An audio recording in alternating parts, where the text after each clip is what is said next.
বৃষ্টি হয়েছে রাত 12:30টার দিকে, আর এখনো শিল জমা হয়ে রয়েছে। এই দেখেন একটা কাঁঠাল গাছ, 2টা ডাল ভেঙে গেছে। এই ডালটা গিয়ে পড়ছে আমার চাচার বাড়ির ঘরের উপরে।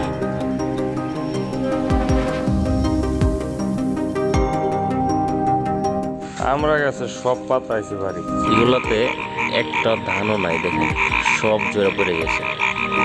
আমি নিচে দেখেন, এই দেখেন অবস্থা, কত বড় একটা ধানের জমি, প্রচুর শিলাবৃষ্টি হয়েছে। দেখেন এই দেখেন সব ধান একবারে ক্ষেত ভরে গেছে। তো আমাদের একটা ছোট আম গাছ, এই গাছের সব আম নিচে। এই দেখেন প্রাকৃতিক, মেনে নিতে হবে, করার কিছু নাই। এই দেখেন পেঁপে গাছের অবস্থা।